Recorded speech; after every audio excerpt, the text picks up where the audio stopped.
Mirë se vini në kanalin tonë Fuqia e Trurit. Në këtë video do të flasim për një temë shumë të rëndësishme për shëndetin menstrual, sasia dhe ngjyra e gjakut gjatë menstruacioneve, çfarë është normale dhe kur duhet të shqetësoheni. Çfarë është një cikël normal menstrual? Një cikël normal zgjat zakonisht nga 21 deri në 35 ditë dhe menstruacionet zgjasin nga 2 deri në 7 ditë. Gjatë kësaj kohe një femër humbet mesatarisht rreth 30 deri në 80 ml gjak. Çfarë tregon ngjyra e gjakut menstrual? Ngjyra e gjakut mund të ndryshojë gjatë ditëve të ciklit dhe mund të tregojë gjendjen shëndetësore. E kuqe e ndezur zakonisht shfaqet në ditët e para dhe tregon rrjedhje të freskët dhe normale. E kuqe e errët, gjithashtu normale, sidomos kur rrjedhja është më e ngadalt. Ngjyrë kafe ose gati e zezë.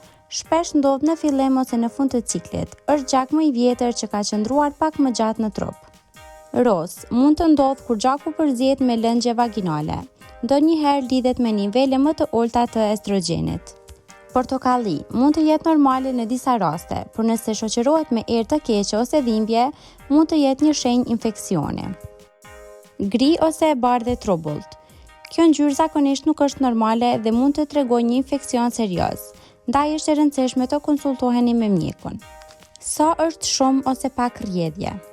Nëse ndryshoni një tampon apo pecet sanitare çdo orë për disa orë radhaze, kjo mund të jetë një rrjedhje e tepërt, një gjendje e quajtur menorragji.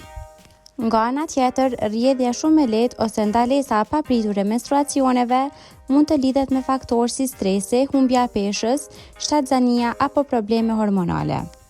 Kur duhet të shqetësoheni? Konsultohuni me mjeku nëse menstruacionet zgjasin më shumë se 7 ditë.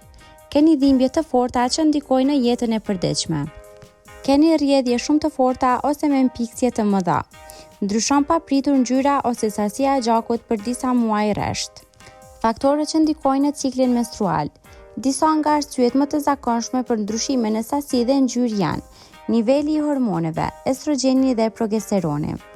Pilurat kontraceptive, shtatzania ose aborti spontan, stresi dhe ndryshimet e jetës, fibromat apo endometrioza.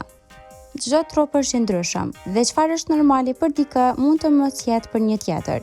Megjithatë, është shumë e rëndësishme të njohim trupin tonë dhe të jemi të vëmendshëm ndaj çdo ndryshime. Nëse keni dyshime apo shqetësime, mos hezitoni të flisni me një profesionist të shëndetit. Kaq për këtë video. Faleminderit që na ndoqët dhe për më shumë video të tilla bëni subscribe, like dhe comment.